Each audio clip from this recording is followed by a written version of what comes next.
Hello and welcome to the Broad Street Hockey Podcast. I am your host, Ryan Gilbert. Joining me, as usual, is my co-host, Joe Birthday Marini. Joe, Oh, how we doing? you've been saving that one, huh? I Working on have. that one all week? I've been working on it. I was like, because I recorded with Kyle on Tuesday, which was your actual birthday, and you were like, maybe I'll hop on. I'm like, no, Joe, you're not doing anything on your birthday. So I had to save that one. It's still your birthday week, which you're still celebrating there. I see. And they're going out later, possibly going out tomorrow. Yeah. But as we hopped on before we started recording, we said it feels like it's been a while, but it's been less than a week. A week ago, we recorded with Jacob, talking about the Zegras trade, talking about what could happen at the draft. Jacob speculated that maybe getting Zegras would mean the Flyers getting Porter Martone, and that's what happened. They got Martone, which was very exciting. They traded up for Jack Nesbitt, which I heard you were not very much a fan of at the draft party, but I heard the draft party was a great time. I was going to say thank you to everyone who came out to the draft party. I'm sorry if I yelled in your face after the Nesbitt pick. That was a little bit too extreme, but I was the rush of Martone, the excitement of trading up, and then realizing that it's Jack Nesbitt that they've just picked. Thank God for day two, because that would have really been a big old drag. Yeah, it's still a great draft. I mean, Martone, it is the Porter Martone draft. They got a few great guys there in the second round, including Shane Van Saghe, who I'm kind of excited about there, big body. So yeah, we're going to get into all of that, get into the free agency signings, Christian Dvorak, Dan Vladar, letting Jacob Pelletier walk, which I probably have a stronger take on than I should. But yeah, we'll get into all that. Make sure you guys are subscribed to the Broad Street Hockey Podcast on Apple Podcasts and Spotify. Leave us a 5-star rating and review. And of course, also the Broad Street Hockey YouTube channel. That's really growing there. We're pumping out the videos. Thomas did a shift-by-shift watch-along of one of Porter Martone's games from this season. So if you have not seen him play, it's a good one there. And yeah, I mean, I honestly haven't seen a lot of these people play. So like I'm going off what I read from elite prospects, what I read from other scouting reports, what I read from people talking about the draft, which is kind of like, okay, yeah, Nesbitt wasn't a great pick, but we'll see what happens there. But let's just start with Martone. Let's start with the draft. Start at the top. Let's start at the top here. No trades in the top 5 because there's never any trades in the top 5. No trades in the top 10. It goes pretty much as expected. Schaefer, Misa, Frandel, Desnoyers, Brady Martin, and the Flyers are on the clock. I mean, Martin's a little bit of a surprise to go that high, but yeah, like Nashville would have been like, I don't think Nashville was ever going to take Hagens or Martone. No. They wanted a center. They wanted either O'Brien or Martin or possibly McQueen. Is Martin a center? Like, he might not be a center at the NHL level. That's a huge problem here. I'm over discussing Jake O'Brien and Brady Martin. They're not Flyers. I don't care about them. They're not Flyers. I don't care anymore about them. Anymore. But okay. So the Flyers are on the clock. I'm like, all right, James Hagens is there. That's the guy I've been going for. I'm like, all right, if the Flyers don't get Hagens, I'm going to lose it. But Charles Barkley comes up on the video on the horrible, pretty cool getting Charles Barkley. It's like, Gary Bettman, a great friend. He's like, all right, get to the pick. Who is it? Is it Hagens? Is it Martone? Is it going to be O'Brien? And it was Martone. And it's exciting. Martone is, was ranked by some people as the third guy in this draft class. We talked about it a few times. We kind of expected Chicago to take him to get a big winger to play with Bedard, which would have made sense. And yeah, Martone, a big body, 6'3", 205 pounds, but not just a big body. He has the skill, has the ceiling of easily a star first line winger, 80, 90 points, can be a player you're going to want to have in the playoffs. Was the captain of the Brampton Steelhead, so he has those leadership qualities the Flyers are looking for in the culture. And the more time goes on, the more excited I am about Porter Martone. Yeah, no, for sure. I mean, it's the conversation we had in the weeks leading up to the draft. Like, Hagens was our guy, but if Porter Martone was still on the board with Hagens, you had to have a really serious conversation about what you would be leaving on the table if you passed on Porter Martone. So, I know they need centers, and I know he's another winger. At least he can play left wing, which he did at the Worlds tournament. So we know that's a possibility. And maybe he makes the team out of camp because, damn, like the Tyson Forrester injury, but we can cover that later. Mm-hmm. I was stoked. Like, what can you? I would grade that pick an A- only because he isn't a center. But damn, like you still get like a damn. You know what? A. Not an A+, but an A. I'll give it an A. Yeah, if we're grading this, if we're grading each pick, grading the offseason overall, starting with Martone, that's an A pick. I mean, you couldn't get. I mean, Martone would have been an A. Hagens would have been an A. I think that's pretty much it. O'Brien probably like a B type there, but I think with Martone, I was convinced he wouldn't be there for the Flyers. So I just was like, all right, I'm not going to get my hopes up for this guy. Same. Hagens is dropping. Hagens is my guy, but Martone kept falling, and he fell there to 6. And yeah, you want a center. The Flyers got centers later in the draft. They traded for Zegras. They got Luchenko. Like they have centers, but a player like Martone is a guy who's going to retain his value. He's only going to get better. Like Hagens' ceiling is only so high. Like he's probably not hitting a 1C. He'll be a 2C, but Martone can be a first line winger that can carry a line with mediocre 1C, with a decent 1C. Like especially if it's Martone and Michkov with like even Luchenko, like that seems like a great line. The MLM line. MJM. Oh no, Martone, Luchenko, Michkov. The multi-level marketing. I went Martone, Jet, Michkov, and MJM. Anyway, no, and Martone's kind of a unique profile. Like to be 6'3" and over 200 pounds and still have that kind of puck skill. It's cool. Elite prospects, their comps for him are Blake Wheeler and Mikko Rantanen. I don't know about you. I'll take a Mikko Rantanen on my team. That would be fun. I'm game for that. Yeah. Elite Prospects has him listed 6'2" and 3/4. Says good vision, clinical finisher in the brain. That seems to be something, a common theme, along with taking a bunch of big guys for the Flyers, is they're trying to get smart players. Like I know Steve, shout out Flyperbole, he jokes about how Sean Couturier is Mr. Chestnut Checkers. Yeah. Obviously, Michkov is very intelligent. Jet Luchenko, smart as well. A bunch of other prospects are too. And they got that here in Martone. And yeah, we got people in the chat here. JR saying A+ pick. Martone was a top 3 pick in this draft. Drafting for need almost never ends good. So yeah, that's a great point. You should not draft for the need, especially when you're not going to see these guys in the NHL for usually at least a year or two, or at least hitting their prime for a few years. Like it's not like the NBA or NFL where they're going right in there. It's, in 2 years, you could have Luchenko being a 1C. You could have Zegras as a 2C. It's all projection. Yeah. It's all projection there. I do want to get out in front of this before we get to the rest of the draft. Yes, the Flyers drafted big guys, but one thing that all of them have in common is that they are fucking dogs, dude. Like all of the players that the Flyers drafted this year, and it looks like it's now a trend, started with Denver Barkey, kind of. These are players that are competitive. They are in on everything. Like they aren't slacking. Because there's a history of big players who aren't that, engaged in a way. Travis Sanheim's biggest knock is that he just doesn't play big. Tyler Myers is huge and doesn't play big.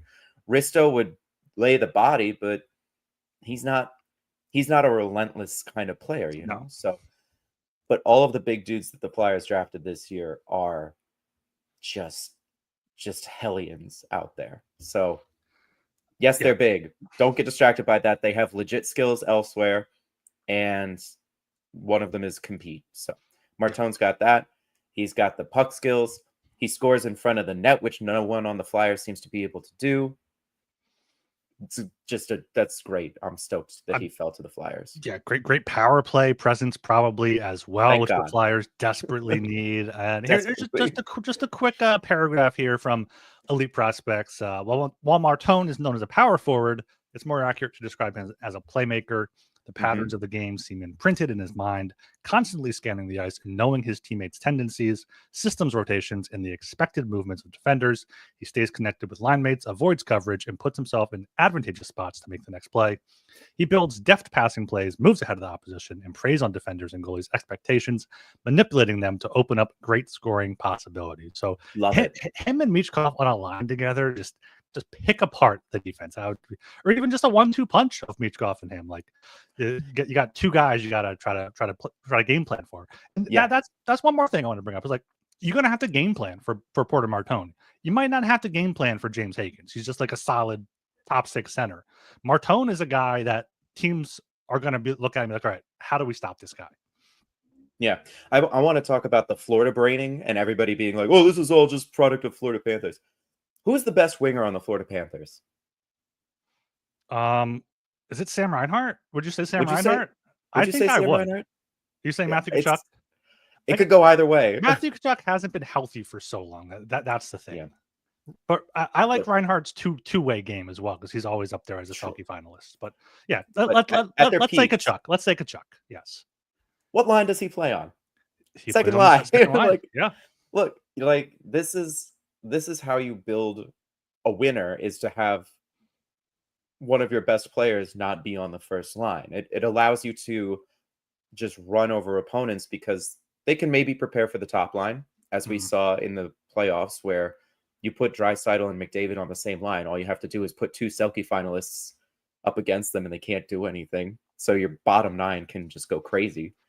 So if Martone ends up as a quote-unquote second liner or Michkov is a second liner, that's by design. It's not that they aren't skilled enough to play on a top line. They are just, spreading their talent around better to better manhandle the competition. So. Yeah, you there's so many top-heavy teams in the league, and we see them go out early, or even even the Oilers in the Stanley Cup final, back-to-back years losing there. So you have to build a team. You have to build a top 6, a top 9. Even you're very big on third lines, wing cups, which I think is a great transition to Jack Nesbitt because that seems possibly like ceiling. But first, we're gonna get into this later when we talk about Forster. But very quickly, short answer here: do you think Martone makes the Flyers roster this year, and do you want him to? Very quickly, we're gonna get into it deeper later. Do I think he makes it? God,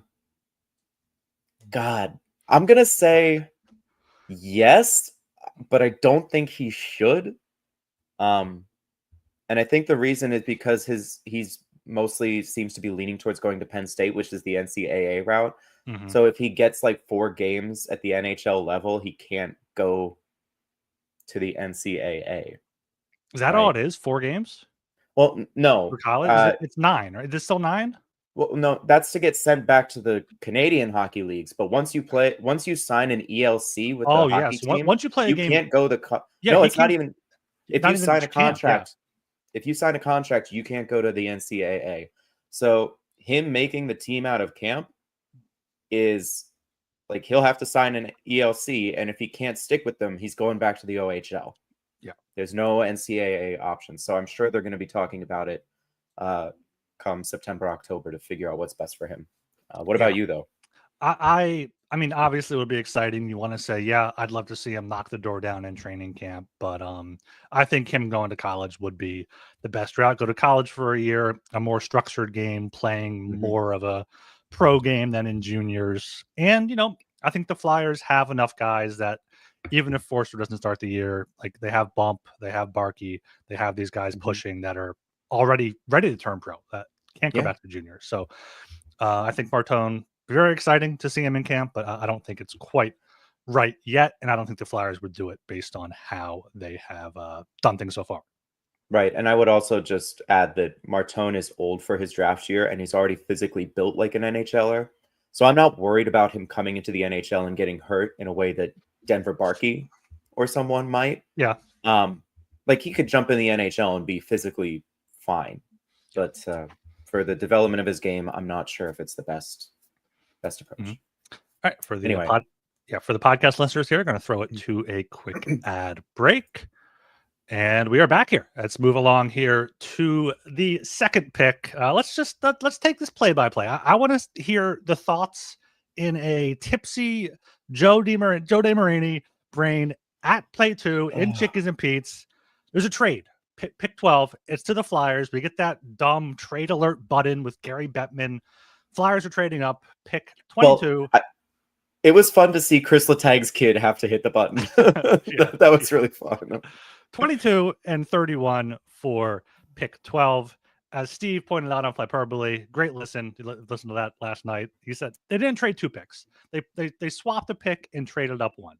And if you look at the pick value calculator, it makes sense. The Flyers should have gave up a little more, but they traded up for 12. Who is the guy you want? Because like Eklund's there, Aitchison's there, Carter Bear is there, Reshny's there. I think Eklund would have been my top pick, but I would have been stoked about Carter Bear or Aitchison, I guess. I don't know if I would have traded up to get him, and especially seeing what they did on day 2, I'm like, oh yeah, no, they were never going to trade up for Kashawn Aitchison. Yeah. So then it's sitting at home, I was like, I don't know who the Flyers might be looking at here. Like maybe Bear could be the guy because he might be a Jackson center. Smith. Might be a winger. I didn't even there was no one I was gonna be like, oh yeah, great pick here. I was like, all right, yeah, it's a good pick. And then Jack Nesbitt is announced, and I'm like, okay, I've heard his name connected to the Flyers. He was mocked to the Flyers at 22 in a few drafts. I think he was mocked to them at 31 at one point. Mike Morale of NHL.com had him going 12 to the Penguins, and it's. I know I've heard there was just like the air was let out of the balloon inside of Chickas and Pete's there. So there was like a lot happening that made me mad about it that in the moment made sense. First of all, they just traded up to get a guy who best case scenario is a 2C, but is most likely going to be a bottom 6 center. That was part of it. Considering who was still on the board, that kind of made it hurt. Watching the way the draft played out after pick like 22 and stuff, that also kind of was a real bummer. But mostly, we'd been talking leading up to the draft about how the national media doesn't know how to cover this version of the Flyers. Like, oh, the Flyers do the Flyers thing, da da da da da. And this just was confirmation that, yes, they are still the Flyers and they're doing the thing. Mm-hmm. And I had like such a bad feeling about how day 2 was going to go if this was the kind of trade ups and players they were going to be drafting. And it just it just hit like a bag of wet cement. I was just not happy about it. You thought Martone was the peak of Briere, and then this was the start of the downfall. Yeah, because I'm like, Martone, I get. Yes, he's big, but goddamn, he's really skilled and could be a top of the lineup star. Jack Nesbitt is gonna stick at center, but also if you're trading into the top 15, you should be taking swings on top of the lineup guys. I just don't think Nesbitt is a top 6 center, and that's a drag. That's a drag because again, you look at how the rest of the first round played out in the beginning of day 2, and you're like, man, at 22 they could have had. I liked Logan Hensler a lot. Nestor Seal. They could have even had Horkoff, another big center who's going to stick at center. And then at 31 they could have had Alexander Zurovsky, who would have been a really fun winger. Or Cullen Potter. And day 2 would have played out exactly the same as it did anyway. They didn't get a goalie. I get that. That's fine. A little weird, but not the worst thing in the world. But you just see how the rest of the board fell. And you can't predict the future. You don't know who's going to be there. But it's just like, damn, they left so much. It feels like they left a lot of talent on the table that they didn't have to do. Yeah, they went for like the sure thing that can peak at probably a third line center. That's probably what Jack Nesbitt is going to be, rather than keeping their picks and getting like I think I keep going back to Horkoff and Cullen Potter, because like those are two guys that Potter might be a top 6 guy. Horkoff, I think he's kind of similar to Nesbitt. You wouldn't have had to trade up So you would not have as skilled, but like shut down defensive two-way guy. Yeah, and you would have had that plus another quote unquote lottery ticket, like center winger in Potter or whoever else. So Zurovsky. Yeah, so fun. It comes down to basically, do you trust or want your team and your front office to trade up and get what they think is more of a sure thing, or do you trust them to get the two guys a little bit later that like the Horkoff or Zanin who went 22 or Lakovic or or Potter or some of those guys that went early second round. And right. Center was a desperate need, and it's understandable that they traded up for Nesbitt there. Kindle went way early to Pittsburgh before that pick. I mean, it's been out there that Nesbitt was not going to get to 21 or 22. So Nashville, Barry Trotz was like, we tried to trade up to get him. Or no, he didn't say specifically Nesbitt. We tried to trade up to get a player, but another team traded up and got to him before we could. Trotz didn't say another team traded up. He said another team grabbed them. I know there was a quote going around on Twitter that said said Trotz traded up. So I included that in my article about how was Nesbitt a reach. So I listened to it and I transcribed it. Pretty sure he said another team grabbed the player we're going after. So he didn't specifically say trade, but it certainly did sound like Nesbitt was the guy they were looking at. I think that's part of the reason it seemed like such a staggering premium to move up for the Flyers, 22 and 31, because they had to outbid the Predators to get the same thing. Yeah, but I mean, whatever. Nesbitt, a late riser, much like Luchenko, like depending where you look, like he's listed at 6'4" some places, he's listed 6'5" some places, so he's still growing. Kids can still grow I grew until I was like 20. I'm 6'8" now. You're still growing. I'm still growing every day. Every time I see someone, they're like, "Hey, you get taller." Yeah, you get taller. That's how it works there. Yeah. So Nesbitt, a third line center, third lines win cups. Ideally, you have Luchenko top 6. Maybe you go out and get another 1C elsewhere if you have to, but you added to that center depth. It just was disappointing seeing the guys who they could have got later, and you would have been a slam dunk, awesome draft. With this, it's like draft. With this, like the Nesbitt pick alone is probably like to be generous, a B- pick. You're probably giving them like a C, if C-, worse, maybe even a D+. Like I think it was a solid D in the moment, and seeing how they conducted day 2, it's up to like a C-, but like it just in the moment, I came out of draft day 1 like B-. Yeah. Like Porter Martone, awesome. Nesbitt, oh fuck, here we go. The Flyers are going to do the Flyers thing. And it just was really deeply concerning. Seeing how day 2 went, overall drafts, I'm in like a B+ range at this point. So. Yeah, it's like going back to your school days. It's like, all right, you start off the semester well, you got Porter Martone, you're doing well, midterms hit, oh shit, fucking shit the bed on this one. Crash out. And then, you keep going. You got to keep going. And they got better. They didn't get better as the draft went along, but they had a great second round, traded around their picks to get the guys they wanted. So, yeah, Nesbitt, definitely the low point of the draft based on what people were saying about him. But once again, I know we have a watch along with him out there. I didn't watch that. I have not seen him play outside of highlights here and there on Twitter or the highlights on the broadcast. So I don't want to speak out of turn, but like basically what people are saying about it is that he probably should have gone a bit later, which is what everyone is upset about. I think the big thing is he's a center. Yeah. And not only is he a center, he's going to be a center at the NHL level. Yes. And finding a guy who can stick down the middle, that like clear cut, like a Caleb Desnoyers. Everybody knew, oh, that's a center at the NHL level all day. Like there's no questions here. Frondell, Misa, Hagens especially, we don't know. So speaking of, you brought up Misa there. I have a question for you. If you've heard, I want to ask other draft people.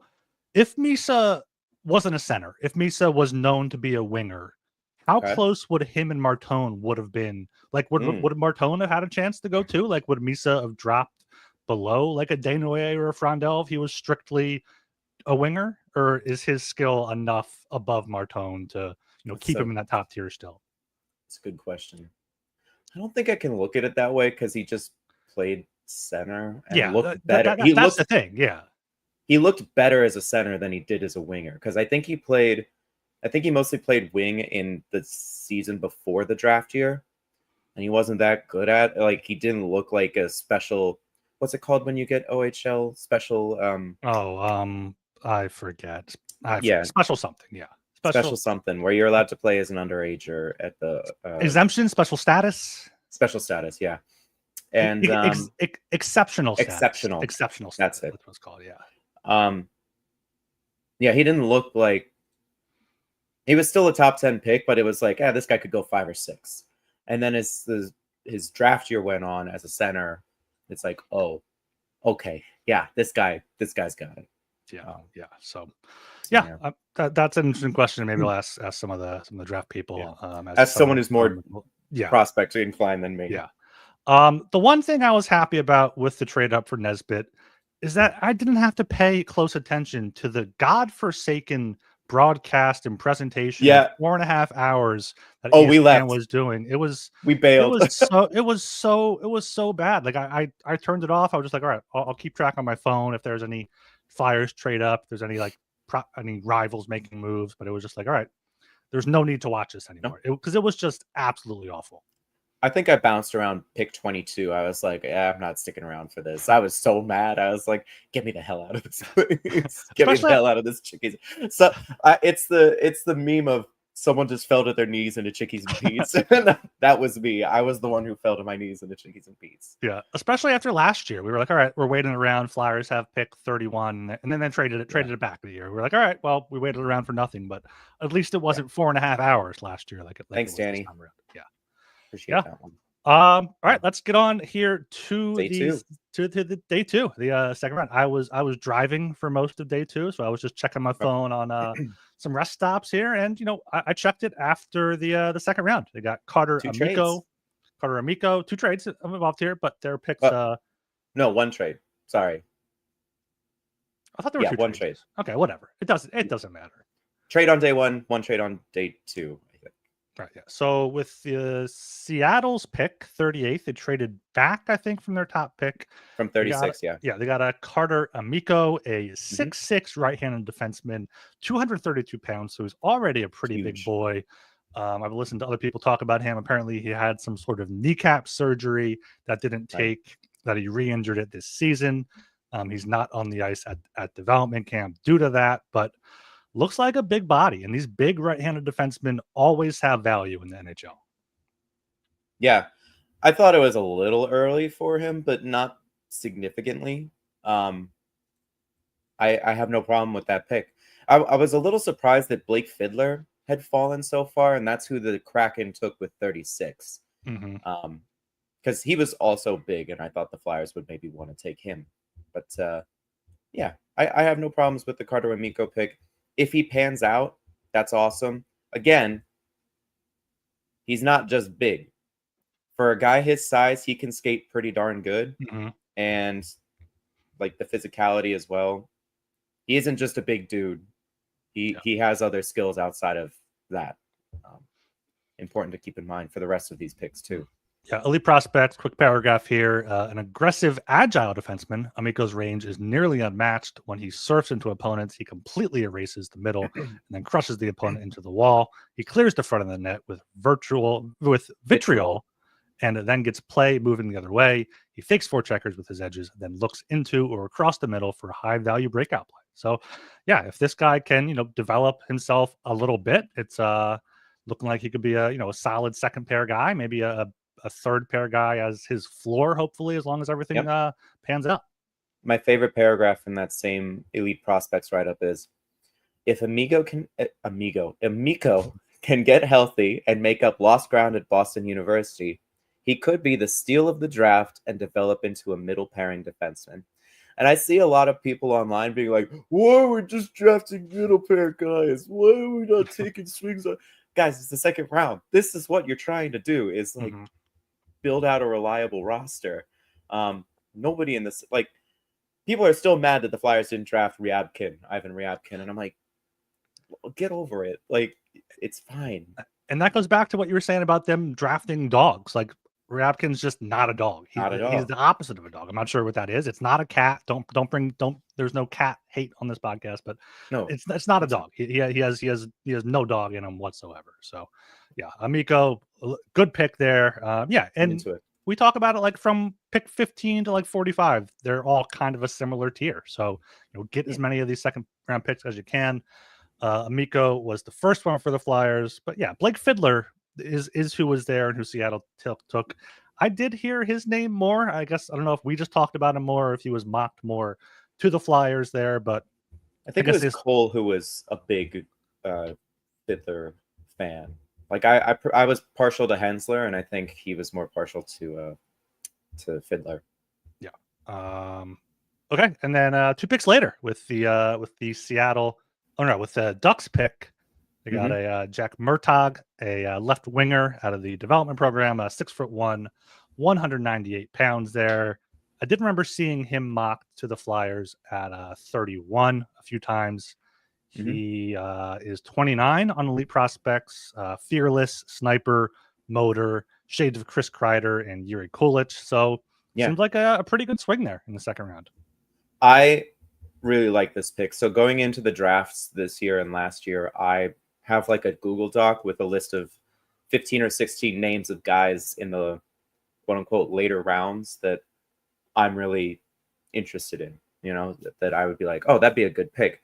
Jack Murtaugh, was one of them. So to see the Flyers actually pick him up, I was like, hey, that guy. I was high on that guy.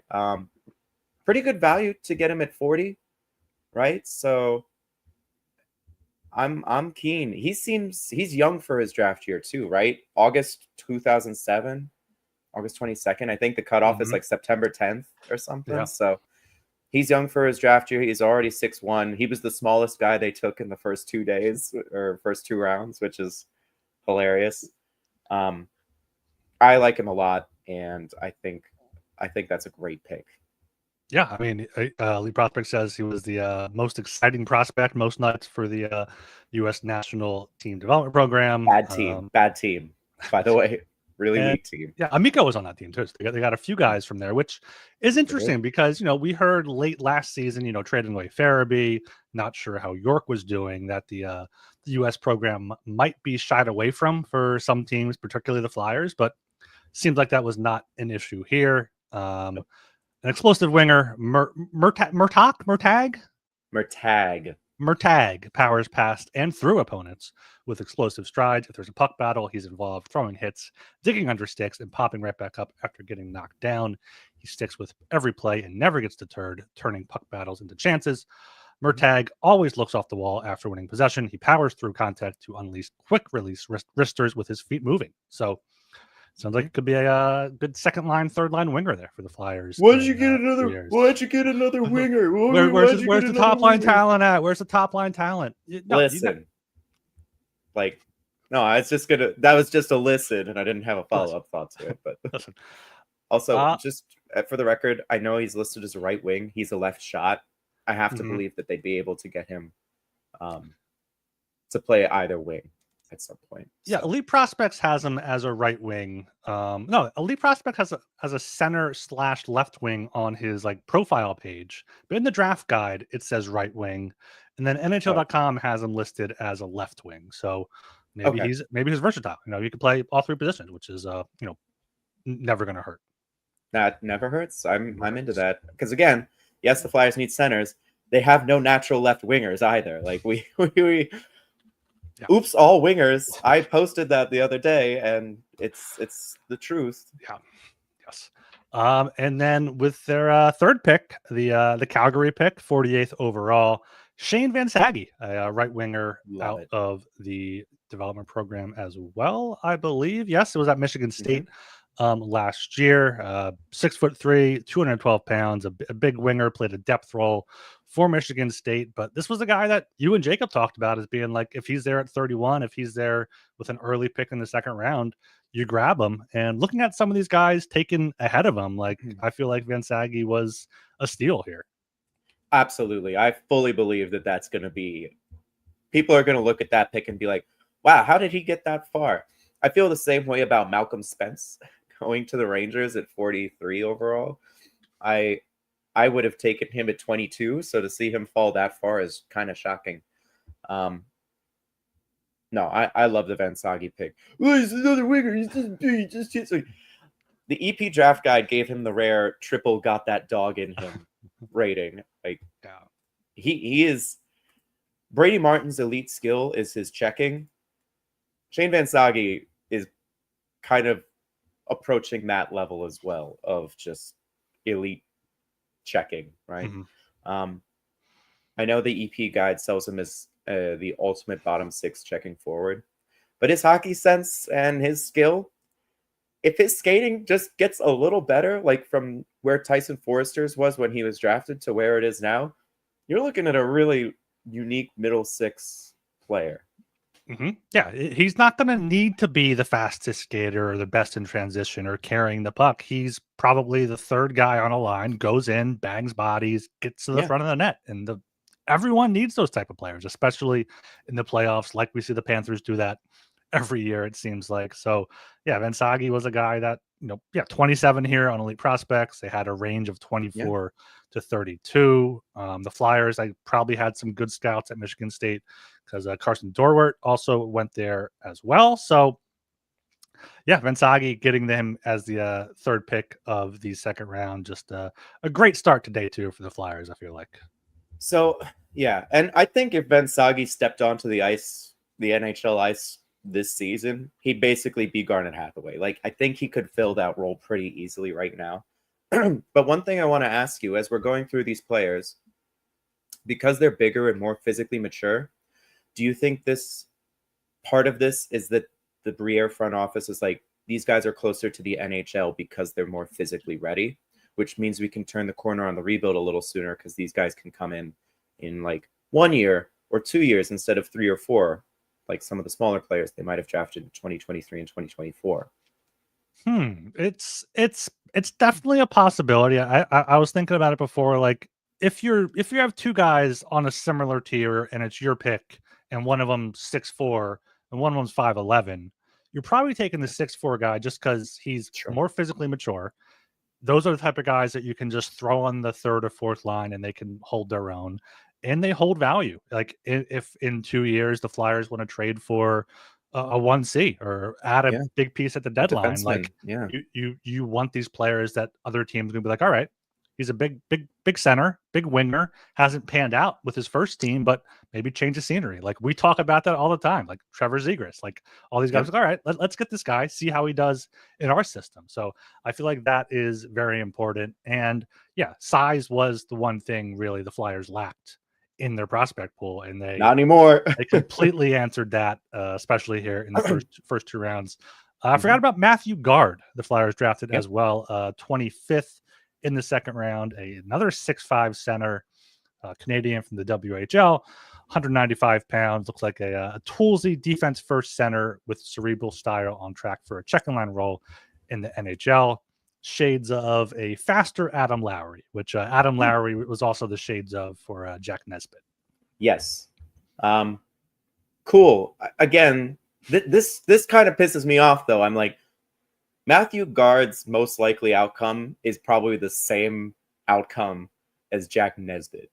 Like, maybe he's not as skilled or whatever, but you just got a very similar player profile. Depth never hurts, but like, I don't know, man. Like, I don't mind it. Like, if in a few years these guys all kind of pan out and you have Luchenko, Nesbitt, and Gard down the middle with Michkov, Martone, Konechny, Bump, Forster on the wings, I feel like that is manageable there. And yeah, Elite Prospect says there's no sure things in scouting, but Matthew Gard is about as close as one gets outside the upper echelon of the draft class. Yeah. Defensive impact, motor, size, straightforward projection to fill a role in the NHL, and there's upside waiting to be unlocked. So yeah, he does really sound like a Jack Nesbitt there, which doesn't hurt to get a Matthew Gard here if Nesbitt doesn't pan out, or if they're maybe guards the 2C and Nesbitt's the 3C. I mean, this was basically a bonus pick, right? Because they picked this pick up as part of the Seattle deal. They ended up making 6 picks in the first 2 rounds, so we'd set the over/under at 5.5, and it looked like it was going to be 5, and then they traded back in and fooled us all. So, yeah, I mean, and looking at like who went after him, you had Ivankovic, the goalie. Rybakin went a few picks after him as well. So I guess some people probably wanted the bigger swing with him, but I mean, Kerbin Limitov, I that would have been a fun swing. Here's the thing: all last season, what did we say? We said just give me a 3C so I can see how these wingers are. Give me a center, so we don't have to have these guys. But these guys are years away. Like they're not going to be. We're not going to have to say that in 3 years though, or in 3 or 4 years, hopefully. But we need to assess the wingers we have right now. No, I know, but it's so much harder to get centers in today's NHL, which is kind of why I don't mind the Nesbitt pick even, like, because you can, like, we see wingers move around in free agency. Nick Ehlers just went to Carolina, Marner left to Vegas. You see these skilled wingers that are offense first, like, go for under market value on the free agent market when Dvorak, be a suitor, these guys get more. So I don't mind loading up on centers. Maybe I'll mind it in a few years when there's not as many wingers, but it's so much easier to move a center to wing than vice versa, as Briere said in his press conference. Yeah. I don't know. I'm sure I'll come around on the Nesbitt pick at some point. As soon as he scores his first goal as a Flyer, I'll be like, yeah, let's go. Yeah, that pick though is one of the first moves by Briere where he might say in the future, man, that really Nesbitt me in the ass. Oh, God damn it, Gilbs. That was the second round. So 6 guys in the first 2 rounds there. Then we go down to the 5th round. We had Max Westergaard, who played in Sweden last year. I believe he's also 17. I saw a picture of him from development camp today. He looks quite young because he is birthday in September 3rd. So basically just before the cutoff there. According to Hockey DB, he is 5'10" and 158 pounds. He's tiny. Okay, well, Elite Prospects has 5'11", 168. So maybe he's he's growing there already. He's got plenty of time to grow. In the Swedish league as a under 18, as a 17-year-old, he had 20 points, 23 games. He played 4 games in the SHL even for Frölunda. This is the type of swing I want in the 5th round. Yeah, that's a great pick in the 5th round because on EP he's ranked number 108. And where did they get him? What would that be? 32. 132. Yeah, that's dope. That's really cool. Yeah. On Twitter, Alex Appleyard as well was like, "Yo, that's a great pick for the Flyers." So if Alex Appleyard says a European guy, especially a Swedish guy, is a great pick, I will take that to the bank. I'm inclined to believe him. Yeah. So he's a ways away. Like this. This could be like a 2 or 3 years before he even makes the Phantoms kind of thing. But hey, I love the swing. It's the 5th round. You're just doing what you can. And then in the 5th round again, 157 overall, they got Luke Vluswick. I hope I am pronouncing that correctly there. A 6'4.5", 200 pounds, right shot defenseman. Yeah, take a shot. Why not? Great name. Like that's going to look so good on a jersey. I don't even care, Yes. Another big guy, whatever. Clearly you had something in mind. And he seems like a good kid because there was a lot of stuff on social media from him where he's like super excited about this, super honored. The Flyers have clearly been targeting high character, high compete, hardworking players. And I know everybody's going to say, well, Florida won because they had talent. Yes, they did. But also those guys worked their asses off. Like you could see it. They wore you down because they outworked you again and again and again. And if the Flyers put a team together like that, cool. Okay. Yeah. And then the Flyers' final pick in the 6th round, 164 overall, was Nathan Quinn, a center from the QMJHL. Another young guy, born August 29th, 2007. So, these guys that, are very young for the draft class, have a long runway, and we'll see what happens next year. He's going to Northeastern after spending 2 years in Quebec. Yeah. And again, on Elite Prospects ranking, he was number 125. So getting him there in the 6th round, that's good value. Like, I don't think that's mentioned enough. These picks were good value. Vansagi at 48, he was a late first, early second guy, and they got him in the middle of the second. Yeah. Murtagh, he could have gone earlier. Amico, if he hadn't been injured, probably a first-round pick. Like, those are solid value. And then Westergaard and Quinn as well. Cool. Like, good value. Quinn on Elite Prospects Draft Guide, he has that brain, has the brain up there. So highly cerebral forward. They're getting those smart guys. They're going from the Broad Street bullies to the Broad Street nerds. They're taking over. Revenge of the Nerds.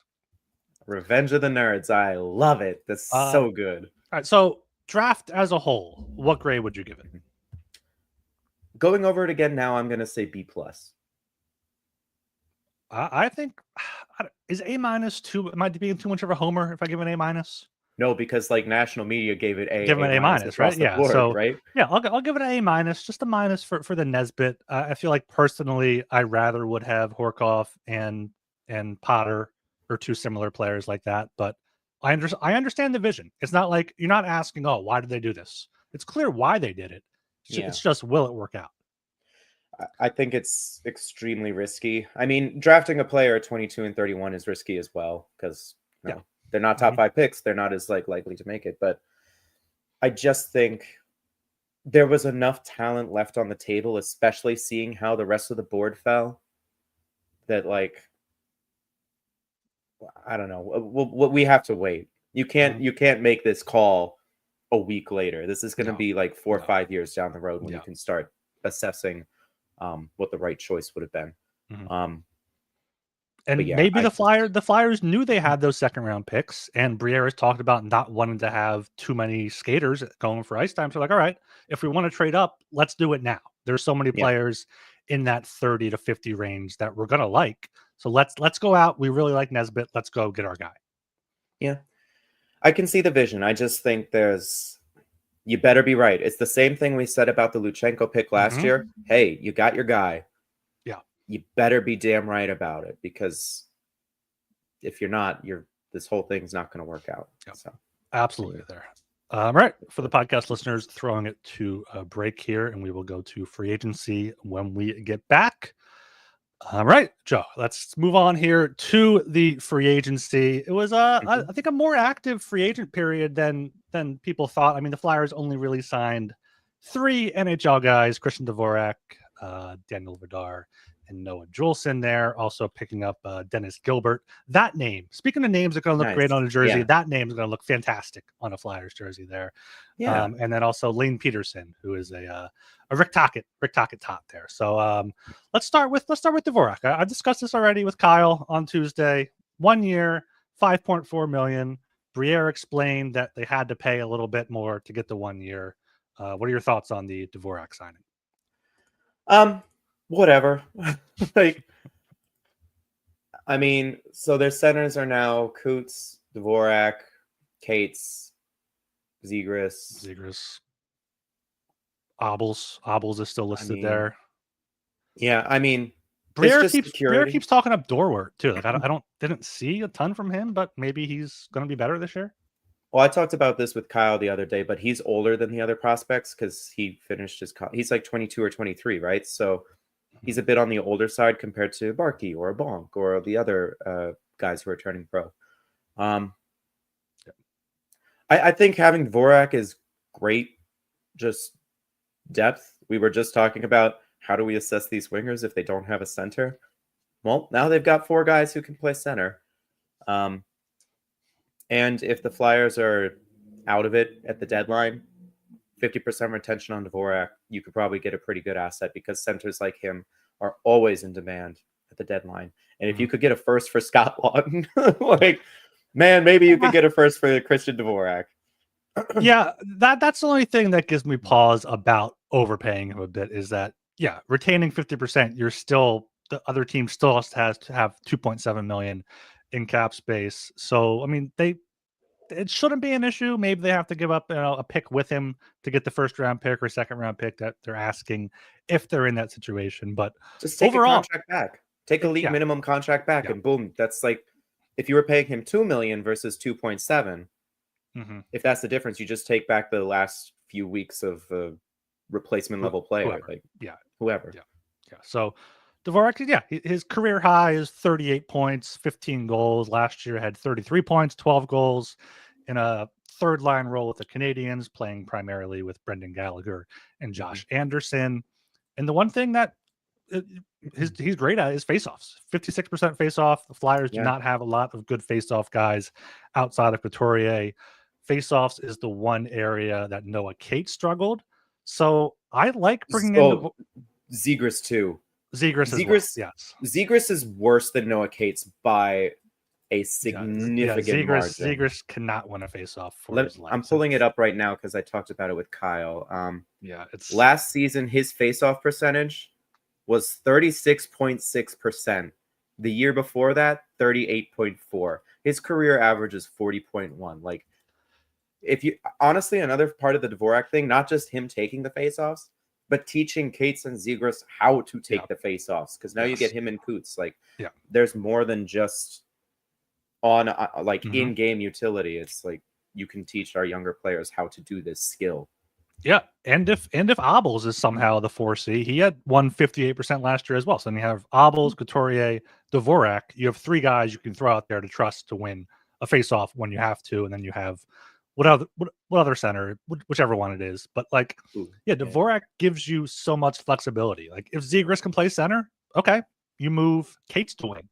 Like I feel like Cates, Dvorak can be such a great shutdown pair on the third line. Put them with Brink. Put them with, I don't know if you want Tippett there for some offense, but they can be a great third line. Like they can be a great third line to shut down the opposition. Couturier can do that too. Like it gives the Flyers so many options. Like put Dvorak with Zegras maybe. Like there's so many mixing and matching options. Like I've tried to write down what lines could look like, and there's just so many moving parts, especially with, is Bump going to make it? Is Martone going to make it? Like who of these prospects could have a chance? But the Flyers have gone from having Couturier, Cates, Paling, and Abels to Couturier, Cates, Zegras, Dvorak, Abels. Like, let's not forget Morgan Frost for most of last season too. Yeah, they did have Morgan Frost for most of last season as well, and Scott Laughton too. So, yeah, I mean, you had to pay 5.4 million. You had to pay too much. Like, I'd rather pay him 5.4 than give him 2 years at 4 million or 2 years at whatever there. Because money doesn't matter this year. It's the last year that money doesn't matter. Yeah. And we completely forgot to mention Jet Luchenko in that mix. Like if Luchenko pushes for a roster spot, you can have Dvorak play wing and take faceoffs. You can have Cates play wing. Like there's a lot of moving parts the Flyers have, and Dvorak is just a solid 3C. And that's really all they need. Can be a big body on the power play, ideally second unit, but takes those big PK minutes as well. Like he's just a solid guy for them to have for a year. And now, if like you said, Luchenko, he's not just a shoe-in to make it. He had to actually have to beat someone out to make it. He has to beat someone besides Rodrigo Abels out. Yeah. So I'm not worried about it. Like free agency, Dvorak, whatever. The more interesting one is the goalie. What do you grade Dvorak? I give it a C. C's get degrees. It's fine. C plus. It's a pass. I'm gonna give it a pass fail. I'm gonna give it a pass. Like it's I just don't care. I'm like, oh cool, you got this guy. Oh, you paid him too much. Who gives a shit? It's like, it doesn't matter next year. It's like, you showed up. You made a move, like, which was a lot better than last year. Last year you signed Eric Johnson and one other guy. I forget. Well, but Abels was before free agency though. Abels and the other guy was Eric Johnson and someone else. But yeah, you're getting NHL players here. Yeah, moving along to Vladar. Vladar wanted to come to Philadelphia. Apparently had offers from better teams there, and yes, money talks there. 2 years, 3.35 million for Dan Vladar. Yeah, I'm game. Like it was a thin goalie market, but Vladar is exactly the kind of goaltender that you take that swing on. I cannot stop harping on age 27, age 28. Those are the seasons when goalies establish what they're going to be in the NHL. Unless you're Connor Hellebuck or Andrei Vasilevsky, but those guys are once in a generation. So I like the swing. If it doesn't work out, you're not that committed to it. Because Fedotov's contract will be off the books next year, which means you can just eat this one for one more year, and it's fine. Best case scenario, he's a solid tandem guy who's going to give you like 40 games, and then Ersson gets 42. Beautiful. Yeah, Vladar played a career-high 30 games last year, 29 starts. The important thing with him, though, I pointed out with Kyle when we did our instant reaction, was that he was not pulled from any of his starts. So if he's starting, he's playing all 60 minutes. Sam Ersson can sit on the bench, not have to worry about, like, okay, is Fedotov going to allow 5 goals and I have to go in there? Unless there's an injury, Vladar is playing out the game. And 17 of his 29 starts were quality starts, which is on Hockey Reference, at least 88.5% save percentage, 885, and only 5 really bad ones, which is a save percentage below 850 in a start. So he's not going to, light the world on fire. Had 2 shutouts last year, was great down the stretch for the Flames, but 898 overall, career 895. That's perfectly fine. The Flyers' save percentage last year was 872, so 26 points better, and it's a backup. It's a consistent backup. So Sam Ersson now has competition. He knows what his role is. It's a tandem.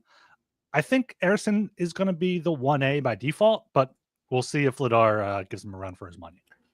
I think it's a toss-up. Like, whoever proves more in camp and to start the season is going to get the bulk of the starts. But if they start flagging, you switch to the other guy. Like, it's I feel like it's going to be a pretty even split. Yeah, I mean, Vladar was like the most average of averages goalies last year. I just looked it up on Evolving Hockey. His goals saved above expected was -1, and his goals against average is -0.48. Like, was that 5-on-5 or overall? That is it is all.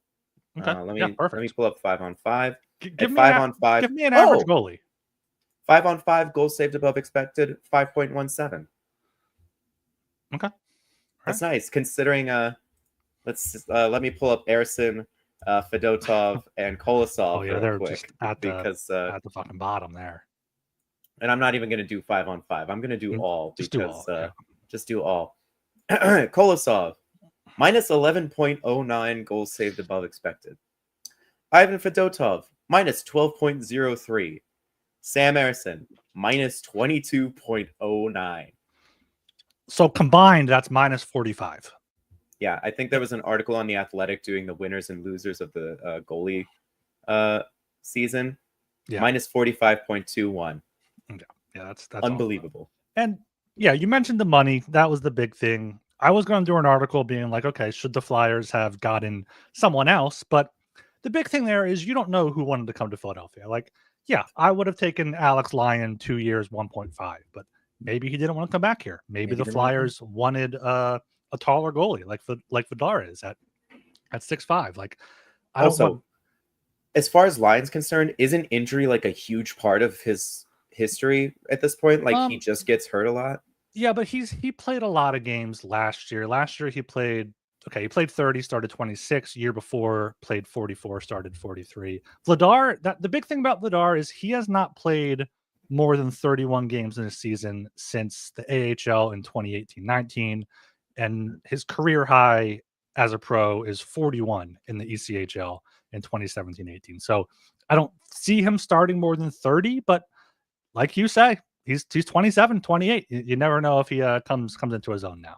And part of it is like Alex Lyon is in his 30s. A lot of the other goalies, they're in their 30s or whatever. Yeah. There's a bit of an upside bet on Vladar that you wouldn't have gotten with an Alex Lyon. You know what Alex Lyon is. You know what he's going to give you.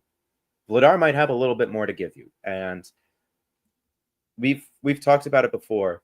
Zavragin and Bjarnason, promising prospects. If Zavragin follows the Shesterkin or Sorokin path to the NHL, he won't be here for another 4 or 5 years. Yeah. The last year of Sean Couturier's contract, and Zavragin could be the backup. Like, that's what we're looking at here. Zavragin's KHL contract, though, Jason Martinez said this, it lines up with Vladar's contract. So maybe if in 2 years he's ready to come over and back up whoever else, he can maybe do that. If he's that good, sure. But Shesterkin just won a Vezina a couple seasons ago. Sorokin's always in the mix. Yeah. And neither of them came over till they were like 24, 25. Yeah. So even if in 2 years Vladar doesn't, he's what we expect, 895, 900. You just go out and sign another veteran Vladar, Brian Elliott type.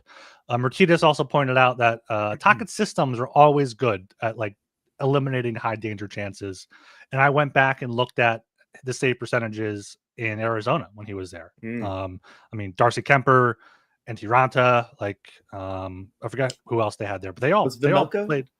Were I don't Vejmelka think Vejmelka was there. No, because he was only there through 2021, I think. So yeah, it wasn't great goalies, but they had like 920, 930 save percentages. They sure did. I do expect a lot better goaltending in net from Lyon and Vladar. Yeah. Vladar signing, just another pass, like C, D. Like it's nothing special, but it's solid. I'm gonna go B-. Like I like the signing. I think there's enough of an upside bet to warrant a bit more than just a passing grade. I think it's a calculated risk. And hey, if he sucks, Gavin McKenna, baby, here we go. Yeah, and then Noah Juleson, I've heard him talk about as like a whatever guy. He better like a flyer-shaped pretzels. I think Steve said there. But my co-host on the Hockey Gambling podcast is a Canucks fan. He said Juleson's the guy. Juleson, he basically described Juleson as a right-handed Nick Seeler. Like he goes out there, he's grit, he blocks shots. He played 35 games last year, no points, but that's what he does. He goes out there, plays defense. You know, so if the right side is Drysdale, Risto, and if Juleson has to play a bit, sure, that's fine. Like they didn't have size on the blue line, especially if Risto is out for a bit. So getting a 6'2" guy, a veteran guy who played for Rick Tocchet before, he's one of Tocchet's guys. Sure. He's his comfort defenseman. He's his comfort depth defenseman. Yes. And exactly. It also just means that Bonk doesn't have a straight shot to the roster. Or Andre for that matter. Like it pushes those guys to at least outplay Noah Juleson. Yeah. Do you know Noah Juleson's middle name by chance? No. Puffing on that. Oh, Jesus Christ. There we go. That's the third time. Oh, he's puffing on that Juleson. Puffing on that Juleson, yeah. And then who else they signed? They signed Dennis Gilbert. It's Gilbert, right? It's not Gilbert. Gilbert. Dennis Gilbert. He's another. You gonna get that jersey? Well, I got to see what number he is first, and I got to make sure that when I wear it, the people that see me, I'm like, no, this is not me. This is the Flyers had a guy named Gilbert. So we'll see. I'll see if they even make them, or if I want to spend money on a custom one if I have to. But yeah, you know, solid free agency. I think overall, B-. B. I feel like it's good. I liked it. You just gave 2 C's and you're like, nah, you're getting a B. The sum of its parts was better than the individuals, because it's also about what they didn't do. Like they didn't go out and overpay. Like Briere had a clear plan. They filled the holes. They did what they had to do. So I'll give them a solid B there. And again, to bring it back to Florida, what did Florida do? They brought back their 3 pending free agents and they signed Jeff Petrie. Yep. Petrie. Yeah. Petrie. Yeah, they let Nate Schmidt walk. He took that 1 year into a 3-year deal with Utah, so they're going to probably do the same thing with. 2 years ago, it was Oliver Ekman-Larsson. They signed him to a 1-year deal. He signed a big deal with the Toronto Maple Leafs. Like that is what they do. They have their core, and they cycle the supporting cast on cheap 1-year deals because, hey, you might win a Stanley Cup. Yeah, happened twice in a row. Yeah. A few more things here to touch on outside of the draft and free agency. Well, between the draft and free agency, I guess let's start with the Forster injury. Tyson Forster had an injury at World Juniors, then had an infection. Briere announced on Tuesday when asked about it, said he's waiting for tests to come back. Not sure if he'll be ready for the start of the season, but they didn't even consider signing someone like Corey Perry or whoever else, because that would not have made sense to fill that gap. He mentioned Bump Martone, Devlin Kaplan as guys that could replace him. So Mhm. hopefully it's not something that turns into a nagging or long-term thing for Forster. I can't Yeah. imagine it is, but if he misses a few months, not the worst thing in the world, especially this season. No, it is a real drag. Also, just from one professional to another, never tease out a player's injury over like the course of a week. That's probably, not the most, doesn't express the most integrity in your profession. So no, it doesn't. No, that not directed at you, Gilbert, but for the ambient ether of listeners. For any of the haters out there, if the Flyers drafting Porter Martone did not make you go, "Oh wow," then you got to check your pulse. You got to check your pulse. You got to check. Yeah, you got to check your pulse. No, I feel bad for Forster too, because he did sign a bridge deal, and if he misses a couple months of one of the 2 years, like that could heavily impact his next contract. Speaking of bridge deals, still no York deal. Still no York deal. So that's we're gonna see what happens with that. How much do they have right now? They have 5.3 million there. They have that extra, million or so because they did not send a qualifying offer or re-sign Jacob Pelletier. Before we do that, they technically could just move Ryan Ellis to LTIR and they have like 12 million available. They don't want to do it. I don't blame them, but just if you look straight at Puckpedia and you see how much cap they have available, don't panic. If they are desperate and need to, they can move Ryan Ellis to LTIR and open up $6.25 million. Anyway. Yes. Wait, but one more thing on Forster. I'm happy that at least I haven't seen anything been out there like, oh, this is why we shouldn't let players play at World Championships. They're going to get hurt. Like I haven't seen any of that, so that's encouraging. Yeah. But yeah, Jacob Pelletier, Flyers did not retain him, so sad. He signed a 3-year, very cheap deal with the Tampa Bay Lightning. Yeah. First year is a 2-way deal. The final 2 years are 1-way, so he can even play in the AHL. So does that make the trade for Farabee and Frost just the second round pick now, right? Because Kuzmenko, I guess, and they got the pick for Kuzmenko. Yeah, didn't they also get a 7th rounder? I mean, is a 7th round pick a real pick? I don't know, but they did get a 7th round pick in 2028 if we're still alive then. That's what it was. Yeah, if we're still alive then. Yeah. Cool. And they got Shane Van Zaghe with the Flames pick, so he's going to be the prized possession of that one. I'm actually if we want to talk trade stuff another time, I'm currently working on an article looking at the Ivan Provorov trade tree because all of the picks that were involved in that have either been trade or made, and all of the contracts of the players involved have either been re-signed or they've moved to a different team. Also, shout out the Columbus Blue Jackets for making such a stupid decision to retain Ivan Provorov at $8.5 million a year. Yeah, we're gonna have to go over around the league stuff next week or something. Next time, there's a lot of bad contracts out there. So many dumb contracts. Yeah, but not qualifying Jacob Pelletier kind of surprised me a bit. I mean, he only played 25 games with the Flyers, 8 points, but I remember he spent half of them in the doghouse. Exactly. Like, what did you expect? If you listen to this podcast back in March, you remember me saying, put Pelletier on the third line. Why is Ole Lixell getting minutes over Pelletier? Let's see. Shout out Lixell, who signed with the Senators, I believe. Yes, he is joining the former Flyers up there in Ottawa.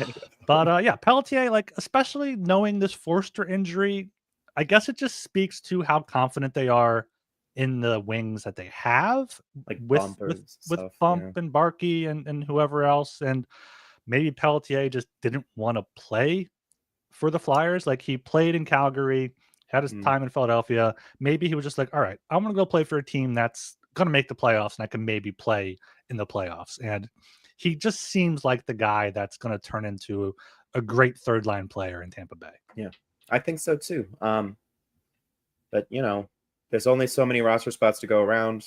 He wasn't one of their guys to start with.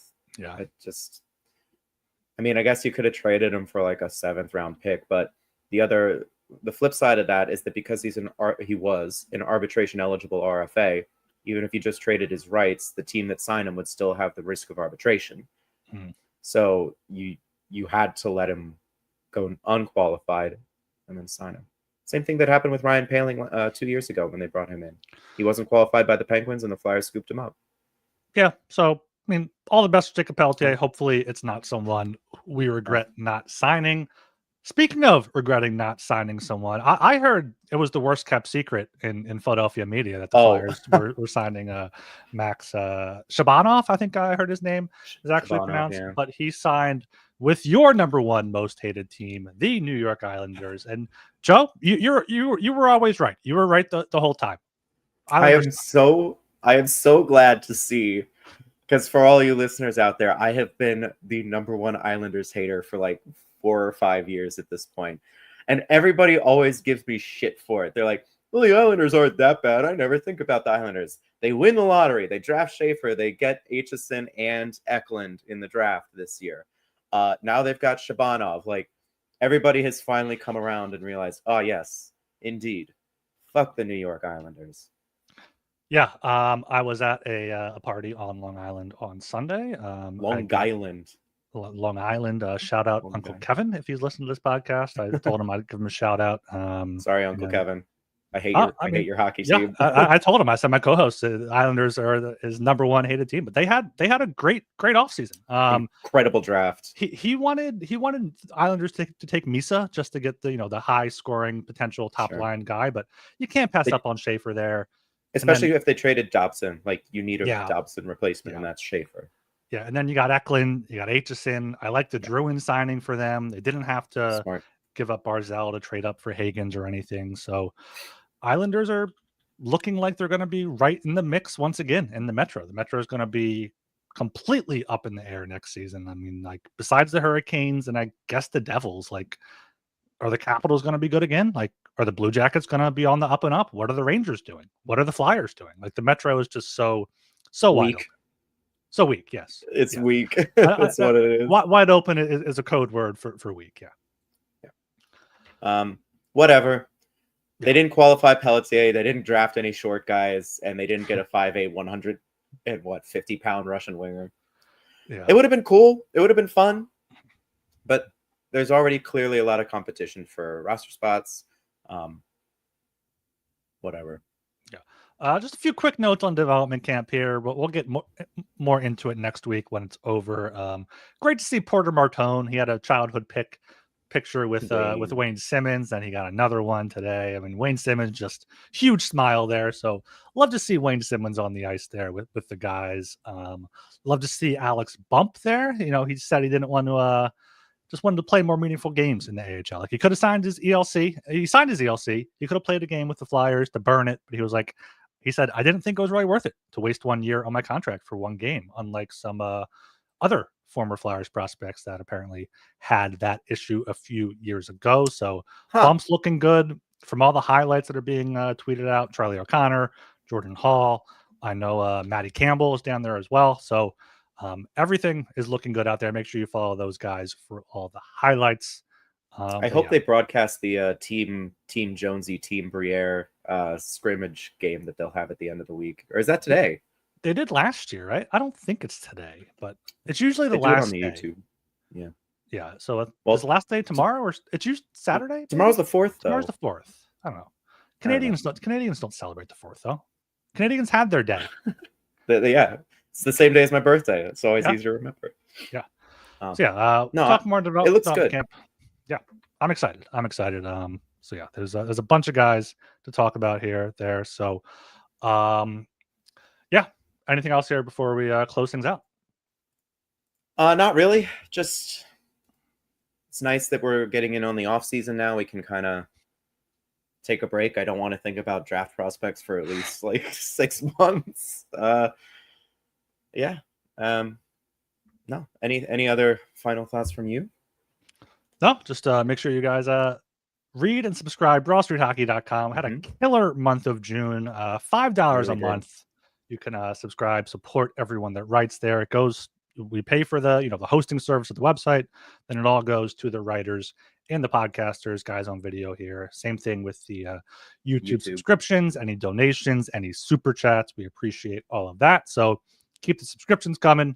like, comment, subscribe, ring that bell so you know when we are going live. And Joe, where can the people find you? You can find me on Blue Sky at jfdemarini.bsky.social. And with the season now done, free agency draft, I don't have to be on Twitter again until the trade deadline. How about you, Gilbs? Yeah, you can follow me on Blue Sky at ryangilbert.bsky.social. You can get my insider takes on Twitter at rgilbertsop. Gilbert Insider. All right. Until next time, thanks for listening. Go Flyers.